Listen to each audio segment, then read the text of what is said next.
And now here we go with part 2 and 3 of the Ultimate Wolverine comic run. If you missed part 1, it'll be just before this video right here on my page, and now without further ado, let's go. At the beginning of issue 2, we get taken down memory lane, and we're reminded that this isn't happening in just any Marvel universe, this is happening specifically in Marvel Universe 6160. In this universe, as we see right here with Professor Thornton, aka the Professor who is the head of the whole entire research department of the Weapon X program, specifically the whole adamantium bonding and mutant enhancement program, yeah. That professor. Now, back in the late 90s, in this universe, the professor is still doing what you would expect him to do. Back after the conclusion of World War II, the professor got his hands on notes belonging to Dr. Essex, aka Mr. Sinister, and then from there all the way up here now to the 1990s, he's going to be doing what you would expect him to do, as we saw him in the original other universes, where he goes on to experiment on other test subjects that would find themselves part of the Weapon X program, including Wolverine, Sabretooth, and so on and so forth. Yeah, that would have happened, except, again, this is a different universe, and here, the Maker is here from the Ultimate Verse, aka Evil Reed Richards, aka Evil Mr. Fantastic. When the Maker came to this verse, he basically has kind of like more or less taken control of the whole world. Like in this verse, he's actually been running the show in the United States since the 1960s. And he's here in this verse trying to make a better world. Now, a better world isn't a perfect world, possibly more than likely because the Maker is where you can't make a perfect world, not in a world when we've got superhuman freaks like himself running around. But again, a better world. And a better world doesn't include the professor. So the Maker, he rolls up here and he unalives the professor. He even proceeds to burn down the entire building. A little excessive, but then again, that's one less evil scientist in the world. And that's a good thing. That's one less evil scientist in this world that's creating monsters. Doctor? Don't throw stones in glass houses, kids.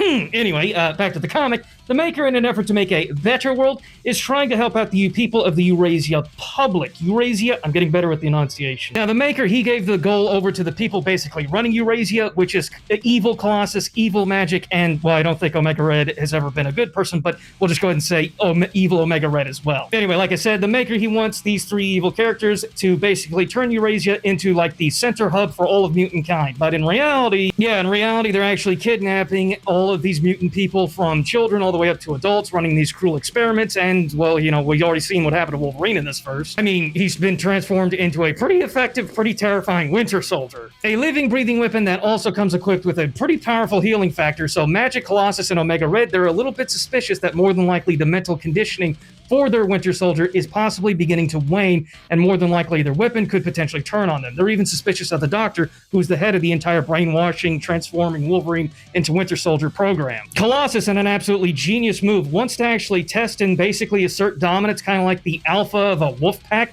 and tells the Doctor to release the specimen. They don't even treat Wolverine like a human or even a mutant. They view him something more akin to a living, breathing animal that happens to be a human that also happens to be in the form of a human. You really just had to try to show Wolverine that you're the man in charge here. So, yeah, this definitely isn't going to come back to haunt Colossus. Ultimately, Colossus, Magic, and Omega Red, again, they're suspicious of the Doctor, so they decide they want to put Wolverine through the ringer and test him. And if he passes his test, yeah, they'll continue to keep Wolverine, their Winter Soldier, around, and the Doctor. A test that was actually using their own soldiers, their own forces, to try to take down Wolverine, aka the Winter Soldier. They even had security cameras mounted up to basically view this whole entire spectacle. Yeah, this went about as well as you think it did for these poor soldiers. Winter Soldier doesn't even try to ambush them. He just steps up out of the bushes, and then, yeah, it's just everywhere. Issue 2 really didn't have a whole lot going for it. It just felt like a fuller episode, basically, of an anime, more or less, and it concludes with Wolverine actually sneaking up to one of the security surveillance cameras, and he definitely proved himself to Omega Red, Colossus, and Magic,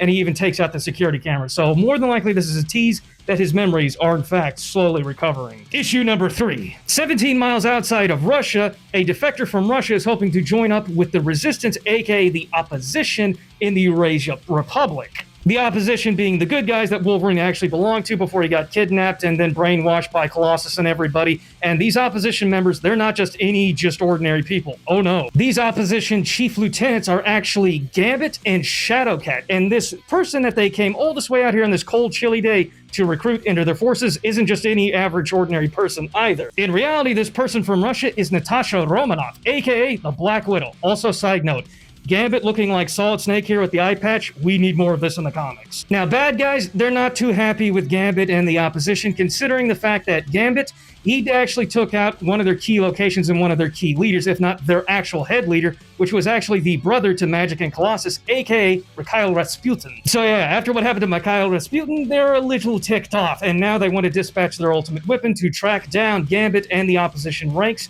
now more than ever, and enter Ultimate Wolverine, who, thanks to his animal keen senses, has actually successfully managed to track down the opposition stronghold, this very specific one where Gambit, Shadowcat, and even Black Widow are all located. Apparently, about that test run that happened in the previous issue, however, apparently spread, considering these soldiers that came here with Wolverine are equipped with adamantium bullets. Oh, how much money just one of those magazines would be worth. Unfortunately for these soldiers, yeah, Wolverine, he can smell, figuratively and quite literally, a trap from a mile away. So he sees these pink lights down in these sewers leading to the opposition stronghold, and proceeds to lift and throw one of his own ally soldiers down to one of these tunnels, triggering these chess pieces. That's what these pink glowing lights are. They are chess pieces.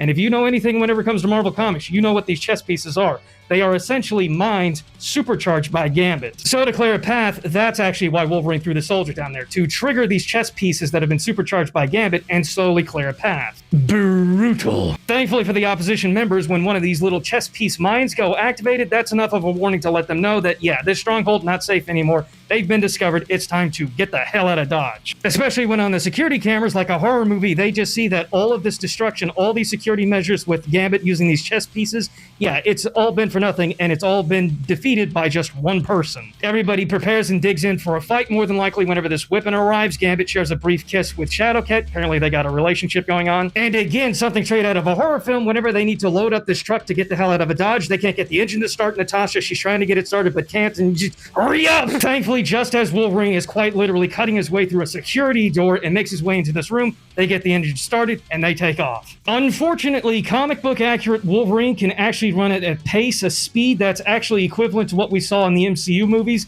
He can actually run at an equal pace to Captain America, Black Panther, and Winter Soldier. So they're just driving along thinking like they're moving at 50, 60 miles an hour in this cargo truck. Yeah, no, Wolverine catches up with them. And it's here we're reminded that the opposition are the good guys. They're actually trying to save people, specifically mutants, from the evil Eurasia Republic, because, again, they're capturing mutants such as, like, Wolverine, and now we've seen what happened to him. And this transport truck is filled with mutants. Kids. Shadowcat, she's her mind is just blown because she realizes this isn't just one random bad guy. No, she sees the claws. She recognizes this is Wolverine. She also realizes she's not exactly going to be able to talk to get through to Wolverine, and clearly he's under some kind of influence. So rather than talk, she uses her powers, her abilities, and quite literally reaches into his mind. And yeah, Wolverine gets the ultimate highlight reel of past memories and events that he can't fully recollect. But now, thanks to Shadowcat, his memory has officially been jogged. Successfully booted out of the truck thanks to her powers, Shadowcat manages to save the kids, and Wolverine is left in the snow. And now, Wolverine now has a name to go along with all the memories of this past life he can't even recall. That name being Logan. Wolverine is slowly returning. But I hope you guys enjoyed the video breakdown. If you did and you want to see the next part, please make sure to follow, like, and comment, especially like and follow if you enjoyed the video, and hopefully I'll see you in the next one.